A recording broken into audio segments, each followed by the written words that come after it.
ఆకాశము, సూర్యుడు, చంద్రుడు, నక్షత్రాలు, సముద్రాలు, పర్వతాలు, లోయలు, చెట్లు, జంతువులు, పక్షులు అన్నీ ఇవన్నీ పూర్తి అయిన తర్వాత దేవుడు మానవం చేస్తున్నాడు.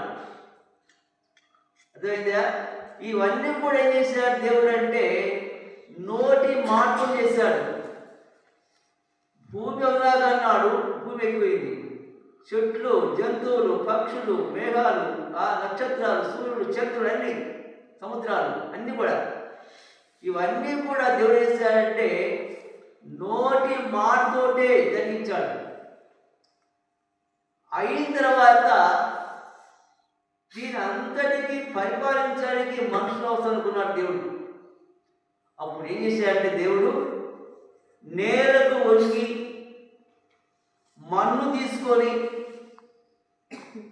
బొమ్మను తయారు చేశాడు. మట్టి బొమ్మ తయారు చేశాడు.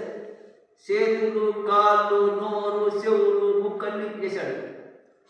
చేసిన తర్వాత వాని నాసిక రంధ్రాల్లో జీవాలు ఊదాడు. నాసిక రంధ్రాలు అంటే ఏంటి? ముక్కు ఊదాడు. అట్లాగా ఏమొచ్చింది? జీవం వచ్చేసింది, ప్రాణం వచ్చేసింది. అప్పేటాడు ఆదాము అన్నాడు. ఏమన్నా ఆయన పేరు?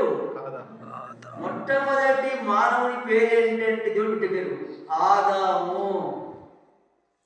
ఈ ఆదాము కొంత అధికారం ఇచ్చాడు ఆదాము కూడా దేవుడు. ఆదాము అంటే ఆదాముకు బాల్యం లేదు, తల్లి లేదు కదా, తల్లి లేదు కదా, పాదైన అనుభవం లేదు, దోగాడి అనుభవం లేదు, లేదు. ఒక యవనస్తుడిగా చేశాడు దేవుడి ఆదాము, మంచి యవనస్తుడుగా. కారణం ఏంటంటే కుంటోడు గుంటోడు చేయలే ఆయన.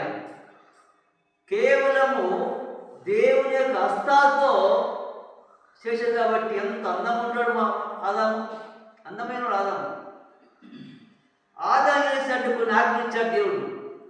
ఆదాము ఈ సృష్టిలో కొన్ని పేరు పెట్టవయ్యా అన్నాడు.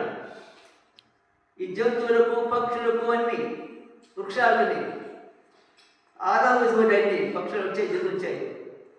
ఇది పులి అయిపోయింది, ఇది సింహము, ఇది తోడేలు, ఇది నక్క, ఇది కాకి, ఇది పావురం అన్నాడు. పేరు వచ్చాడు ఆదాము. ఆ పేరు మనం ఇప్పుడు తర్వాత ఈ జంతువులు, పక్షులు ఎలా ఉన్నాయంటే జంటలుగా ఉన్నాయి. అంటే ఆడ